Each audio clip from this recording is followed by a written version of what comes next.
This brown water bird is small enough to be mistaken for an orphaned duckling. He's only about a foot long, but he's full grown, in breeding plumage no less. See that stripe on his bill that gives him the name Pied, as well as the black chinny chin. Anyway, he can't be an orphaned duckling because he's not a duck. He doesn't quack like one or have webbed feet. A grebe has lobed toes, fleshy like earlobes.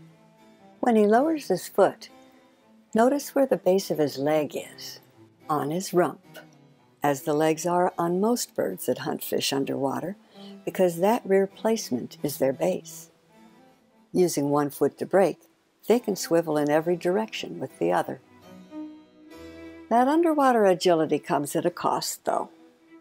On land, he wobbles like someone trying to walk on his heels, so he rarely goes ashore.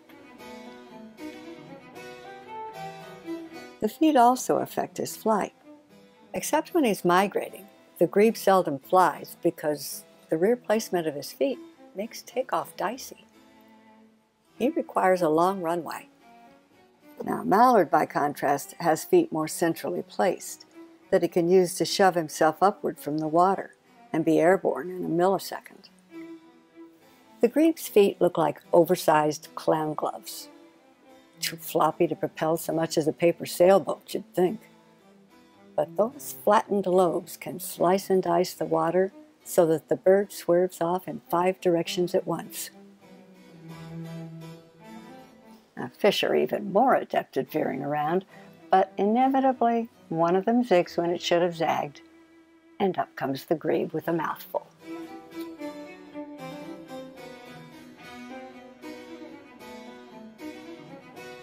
Hunting successfully doesn't take the grebe very long. He spends most of the day lolling around cushioned by the water, but constantly on the alert. He's convinced that there be dragons, or anyway, great horned owls, coots, alligators, and cottonmouths. If threatened, he's likely to drop out of sight by expelling air from sacs under his wings. Periscope down. Eventually, Mr. Rumpfoot's appetite prompts him to return to his other world. The one where he can't breathe, it's true, but where adventure and fish live.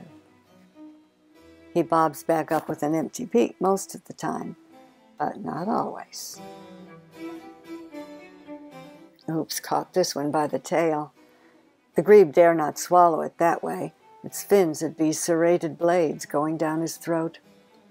So he takes it underwater to make maneuvering it into head-first position easier. Watching him, you have to wonder about the phrase, eat like a bird. Now that's a metaphor for birds that peck around at seeds, not for this predator. I mean, look at the size of that meal in proportion to his body. You wouldn't try to shove a 12-ounce fillet down your throat without chewing.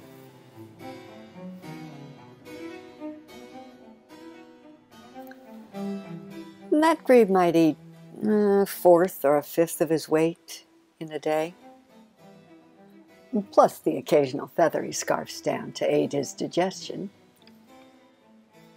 But far from getting fat, little Rumpfoot will still look like an orphaned duckling.